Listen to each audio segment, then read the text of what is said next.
Next on Northwest News Today, barbecues, fireworks, and deadly accidents. A warning to drivers on this 4th of July holiday.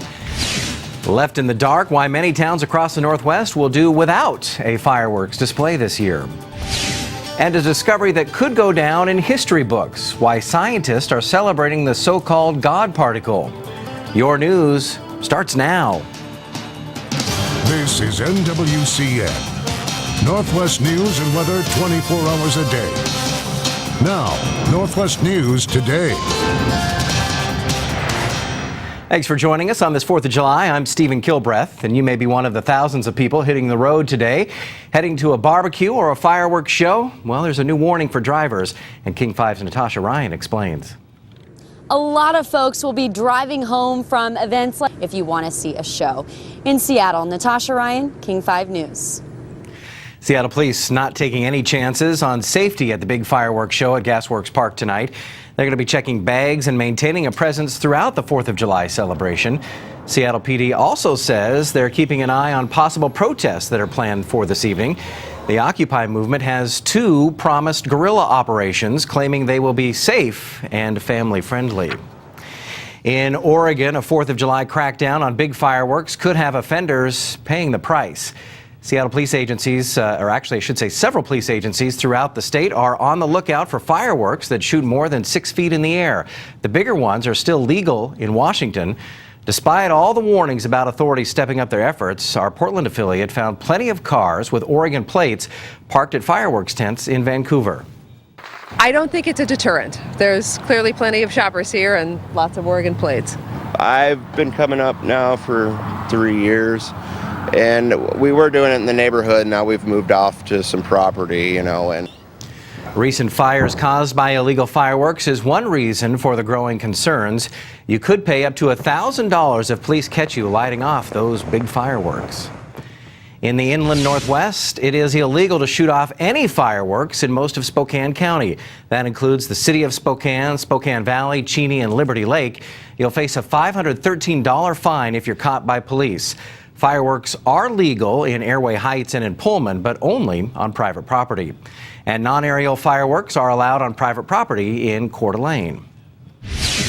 Fireworks are already being blamed for a house fire in Salem, Oregon. Authorities say 3 kids between the ages of 7 and 10 were playing with fireworks around 8 last night when they kicked the explosives into some shrubs.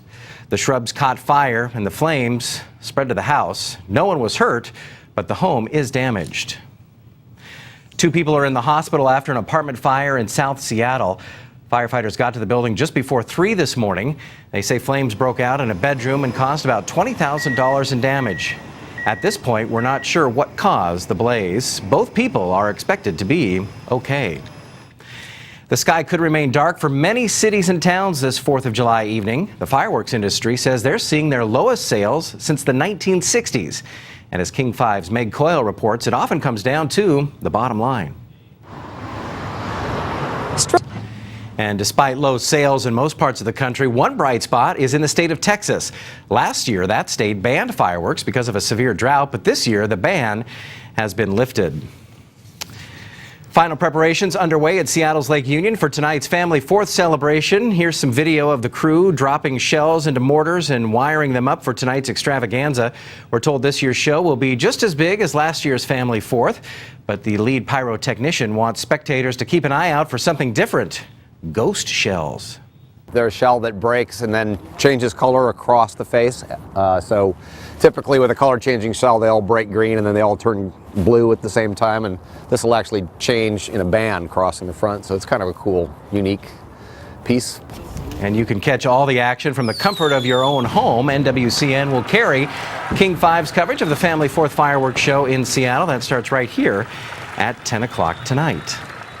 Scientists around the world are celebrating what is very likely a historic discovery. 2 independent teams at the European Center for Nuclear Research, or CERN, say they have evidence of a new subatomic particle resembling the long-searched-for God particle. The Higgs boson has long been considered the key to a better understanding of how the universe is built. Bill Nye, the Science Guy, explains what this could mean to the world. It may mean we'd be able to unlock limitless energy. Let me just put it that way. It may be that we would understand the next secret of the universe, that we'd be another step closer to knowing where we came from. Until now, the Higgs boson has just been a theoretical particle. And now we're going to take a look at our weather. Keisha Burns is joining me now to see how we're going to have the rest of our 4th of July. Oh, it's going to be fantastic for any outdoor activities, grilling, you name it, you got it. It's going to be a beautiful day. Expect the clouds to dissipate, and it should be a mainly or mostly sunny day. A lot of sunshine out there. Well, we're happy to hear all about that. Yes. That is for sure. And they're in no mood to celebrate. Coming up, millions across the U.S. still without power and dealing with extreme heat on this Independence Day. Beyond the Northwest, extreme weather is dampening the spirits of many Americans this July 4th holiday. More than 1 million people across several states and the District of Columbia remain without power following last weekend's storms. Utility crews say it could be Friday or later before power is restored to everyone. The lack of power combined with sweltering temperatures is making it hard for families to enjoy the 4th of July.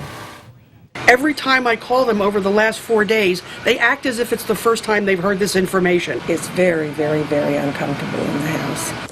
Weather is impacting celebrations in several western states like Colorado.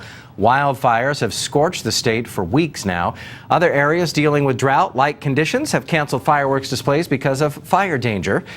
Fire crews near Los Angeles battling a fast-moving brush fire. You can see here, large flames broke out overnight 50 miles north of L.A. It quickly surged to more than 250 acres. About 200 firefighters fighting wind gusts of up to 20 miles an hour and temperatures in the upper 70s. No structures have burned. Officials say the blaze is moving away from homes.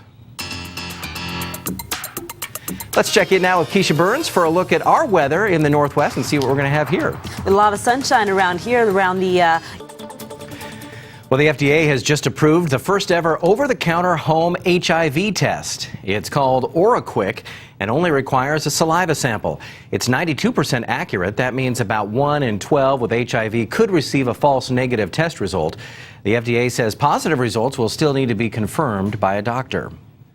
If today's sunny holiday has you breaking out the grill, the USDA has some reminders to make sure you don't miss the fireworks.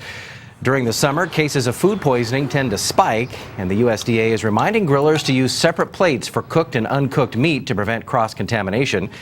Using a meat thermometer will also take the guesswork out of deciding when meat is fully cooked. Burgers should be 160 degrees and poultry should be 165. Leaving food out for more than an hour also increases the risk of food poisoning. The 4th of July and the days surrounding it can make some neighborhoods sound like war zones. And while it's fun for many, the noise can be deeply disturbing for combat veterans suffering from post-traumatic stress disorder. 2 former Vietnam vets say the sound of firecrackers are still stressful on their nervous systems. They trigger off memories of times where when I was in combat in the foxholes and the bombs and rockets going off and stuff. And it can kind of set you on edge sometimes when you're not expecting it. I kind of want to get under the bed or something. So. Well, it's estimated that 5 million Americans suffer from PTSD.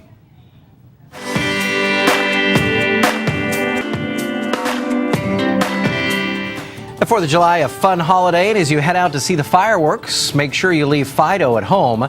Still ahead, tips on keeping your four-legged friends safe on this noisy day. If you're headed to the beach this 4th of July, experts want to remind you of a few simple water safety rules. Don't leave children unsupervised. Try to stick with pools or beaches with on-duty lifeguards, or designate one person in your group to monitor swimmers. Make sure everyone has a properly fitted life jacket.